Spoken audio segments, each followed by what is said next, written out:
turn it over to Ben Jackson to introduce our friends. It's my honor to introduce two people to you that most probably already know. They've done an awful lot of scouting in Fort Mill and Troop 108 Texas. First one is Odell Pettus, and you heard Doug Chamberlain speak at his accomplishments. He was the first Eagle Scout in 108. He's been, he was a scout for 14 years, and then he was a scoutmaster for 14 years, and on the committee for 14 years. What he didn't tell you was prior to that, he was also in Troop 1. So his roots in Fort Mill and scouting go back a long way. So join me in welcoming Mr. Odell Pettus, who wants to speak to you.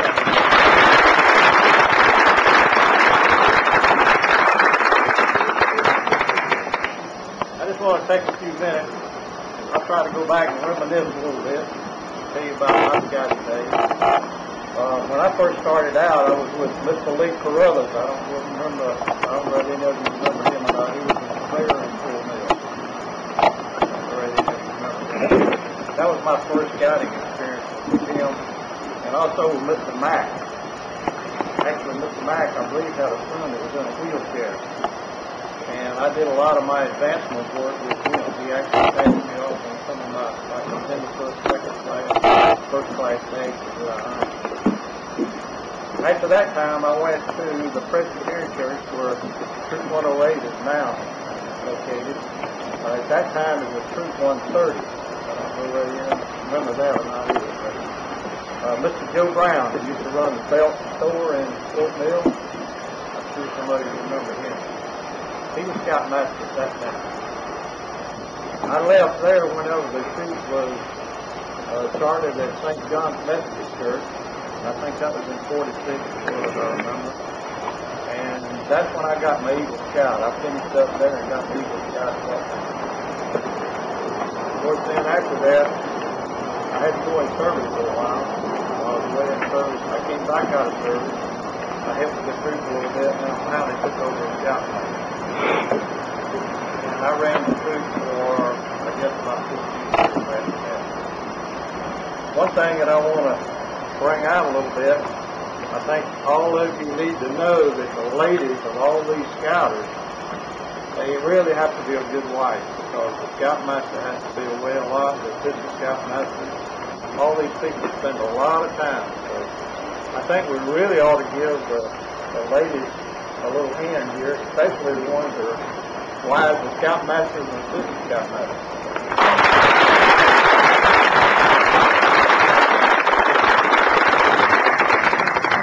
Now, during my time, we made a lot of trips, and I'm not sure, but do you still have the year-round award? You know what the year-round award is? That you got to do a lot of camping, you got to take in a lot of activities. So you got to spend a lot of time with that. We earned that several times during my term as scoutmaster. Some of these trips that we made, of course, we went to the Okefenokee Swamp. We made one trip there. I don't think I'll ever forget that one. I'll tell you a little experience that happened to me while I was there. We were camping there, and of course we had tents. They had floors on them because we were afraid of all the snakes.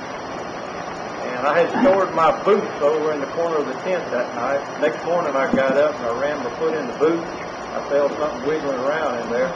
So I jerked it off right quick, and a little rat ran out about that much. I don't know how in the world he ever got in the tent, because we had it zipped up and everything, but he still got in there somewhere. And during that trip, of course, Ivan Chase was in my troop at that time, and he was fortunate enough to get an alligator and bring it back. And Mr. Chase has brought that with us today, and we thought we'd show it to you. He brought it back, and I think he was working on his taxidermy merit badge at that time, and he stuffed the alligator with some help from the people at the Nature Museum in Rock Hill. He showed you that.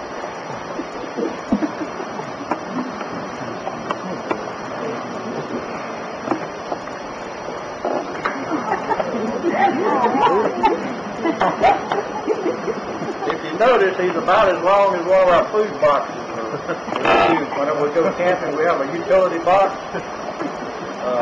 I haven't got this thing somewhere. I'm not quite sure. I don't know if I was in the boat with him or not. But to get it back, we wrapped it up and put it in our food box and flip it out, because it's against the law to really take any alligators or kill any alligators in the national park where we were. But anyway, he had slipped it out and he brought it back, and this has a lot of memories to go with it. We saw a lot of snakes too along with it.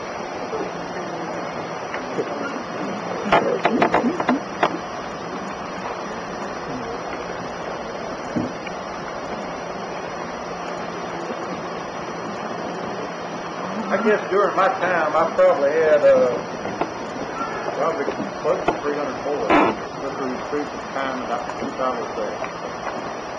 And some of the other trips that we made, just to mention a few of them, we went on some of these boat trips. We went down the Santee River into Charleston Harbor. I don't know if any of you remember that or not, but that was a real good trip. We got to go into the Penonopolis Dam where they had the lock. They let us down on the lock down to the river. From there we went on into Charleston and went into the harbor there in Charleston. And the Navy let us stay at the naval base there in Charleston that year. We actually spent a night there and then got up the next morning. We went all the way back up the river again, went through the dam again, went through the lock and back. So that was quite an experience for us. And also we got on the inland waterway a few years after that. We went as far north as we could, and we went a good way south. We spent a whole day riding in the boat, going up and coming back. So it was real interesting also. So I have a lot of good, memorable experiences with the Scout Troop, and I just want to say now that I enjoyed my time with them and I enjoyed working with them. It was a pleasure. Thank you.